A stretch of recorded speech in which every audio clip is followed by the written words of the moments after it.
दोस्तों, एक व्यक्ति जो कि व्यापारी था, वह व्यापार के लिए एक शहर से दूसरे शहर जा रहा था।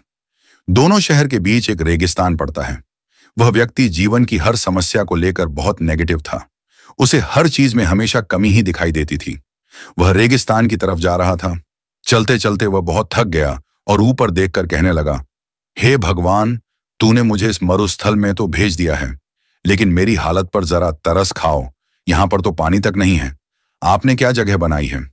अगर मेरे पास बहुत सारा पानी होता, मैं यहाँ हरियाली ही हरियाली कर देता। थोड़ी दूर जाने के बाद व्यक्ति को एक कुआं दिखा। कुएं को देखकर वह वहां रुक गया और उसने कुएं के अंदर झांक कर देखा तो वहां पर पानी था। पानी देखते ही वह फिर सोचने लगा, भगवान, अपने मुझे कुएं में पानी तो दिया, लेकिन मैं इसमें से पानी कैसे निकालूं? व्यक्ति 2 कदम और चला तो उसने देखा कुएं के उस तरफ बाल्टी और रस्सी थी।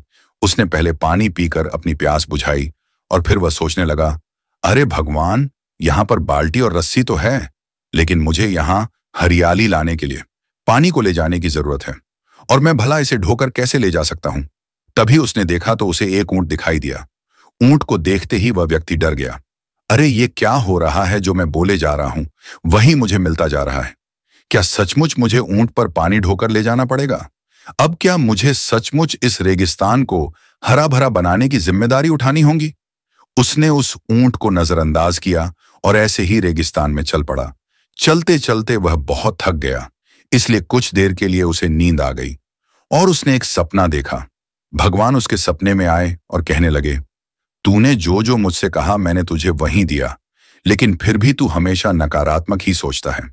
ऐसा सुनते ही उस व्यक्ति की नींद खुल गई। वह जल्द से जल्द उस रेगिस्तान से बाहर आना चाहता था। उसने ईश्वर की दी हुई हर चीज को नजरअंदाज किया ताकि वह जिम्मेदारी उठाने से बच सके। दोस्तों, मनुष्य का स्वभाव ऐसा होता है कि यदि उसे कोई नया कार्य शुरू करना हो और उस काम को करने के लिए जरूरी चीजें भी मिल जाएं, लेकिन उसके बाद भी वह छोटी छोटी कमियों को खोजता रहता है और शिकायत करता रहता है कि यदि मुझे यह मिल जाता तो यह काम कर लेता।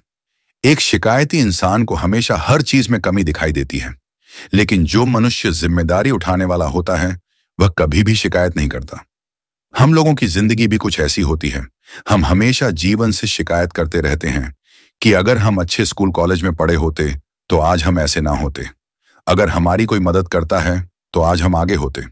हमारी इन्हीं शिकायतों के चलते ईश्वर जो हमें देता है, हम उसे नजरअंदाज करते हैं। हमारी शिकायतों के पीछे छुपा हुआ राज यही रहता है कि हम अपनी जिम्मेदारियों से डरते हैं, क्योंकि जिम्मेदारी हमसे ढेर सारी मेहनत मांगती है और हम उस श्रम से बचना चाहते हैं। हम जीवन में जो भी कर रहे हैं उसकी जिम्मेदारी हमें खुद लेनी होगी, क्योंकि जिम्मेदारी लेने से ही हम आगे बढ़ पाएंगे। इसलिए आज से ही शिकायत करना छोड़ो, पर जो भी जितना भी हमारे आसपास है उसको पकड़कर जीवन में आगे बढ़ते जाओ। तो दोस्तों, आपको सकारात्मक बनाए रखने के लिए मेरे इस कोशिश को जरूर लाइक करें और मैजिक कहानी वीडियो को सब्सक्राइब करें।